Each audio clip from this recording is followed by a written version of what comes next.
Hello everyone, আসসালামু আলাইকুম। শীতের পিঠা পর্বে আজকে আমি আপনাদেরকে একটি মজাদার পিঠা তৈরি করে দেখাবো। আর সেটা হচ্ছে দুধ পুলি। শীতের পিঠাপুলির মধ্যে এই দুধ পুলি কিন্তু খুবই স্পেশাল আর অনেক স্বাদের একটি পিঠা। তো এই দুধ পুলির জন্য প্রথমে পুর তৈরি করে নিব। তার জন্য লাগছে কোরানো নারকেল। আমি এখানে 1.5 কাপ পরিমাণ নারকেল নিয়েছি আর 1 কাপ খেজুরের গুড় দিয়েছি।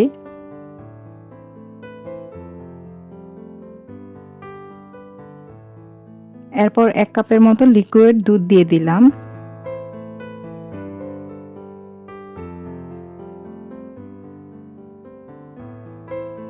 আর দিচ্ছি 3 থেকে 4টি এলাচ, 2 টুকরো দারচিনি আর একটি তেজপাতা।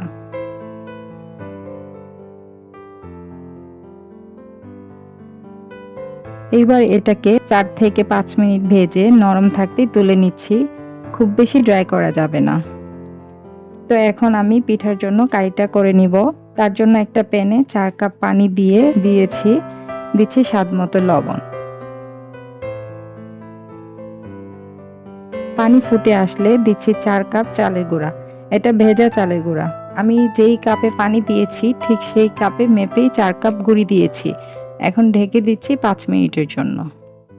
5 মিনিট পর ঢাকনা তুলে নেড়ে মিশিয়ে দিচ্ছি।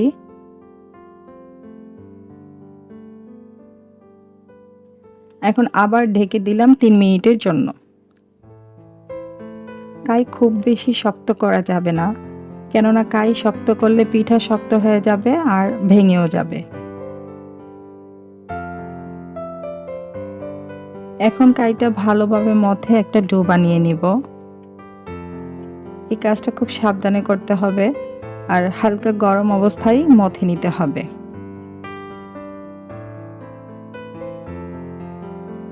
তো আমার ডো বানানো হয়ে গিয়েছে। এখন একটা ভেজা কাপড় দিয়ে ডোটাকে ঢেকে দিচ্ছি, যাতে ডোয়ের উপরের পার্ট ড্রাই হয়ে না যায়। এইবার আমি অল্প কাই নিয়ে হাতে মথে মসৃণ করে 2 হাতের আঙুল দিয়ে চেপে চেপে ছোট রুটির সমান করে নিচ্ছি। এটা করতে যেয়ে আঙুলে কাই লেগে গেলে আঙ্গুলে গুঁড়ি লাগিয়ে নিলে আর কাই লাগবে না। এখন আমি রুটির মাঝ বরাবর পুর দিয়ে ভেতরের দিকে চেপে মুখটা বন্ধ করে দিচ্ছি।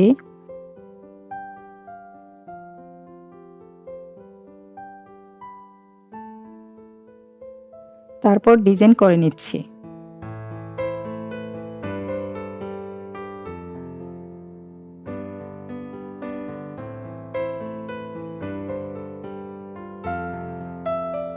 পিঠাগুলো একটা ভেজা কাপড় দিয়ে ঢেকে রাখতে হবে। এই পিঠার ফার্স্ট স্টেপ কিন্তু ঠিক ভাপা পুলির মতো। এইভাবে একই রকম বানিয়ে ভাপে দেওয়া হয়, তাই ওইটার নাম ভাপা পুলি। আর দুধে ভিজিয়ে নিলেই হয় দুধ পুলি, কিন্তু দুইটার টেস্ট একদমই আলাদা।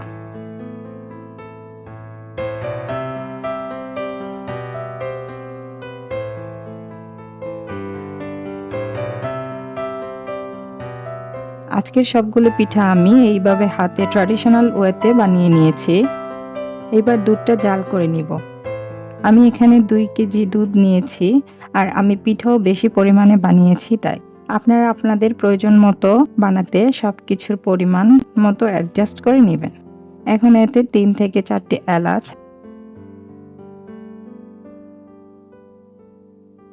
আর দিচ্ছি 1/4 কাপ চিনি। আমি খেজুরের গুড় ব্যবহার করব, তাই চিনির পরিমাণ কম দিয়েছি।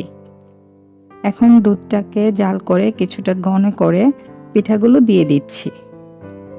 পিঠাগুলো দেওয়ার সময় চুলার আঁচ লোতে রেখে দিতে হবে, কারণ দুধ ফুটছে ওই অবস্থায় পিঠা দিলে অনেক সময় পিঠা ফেটে যায়।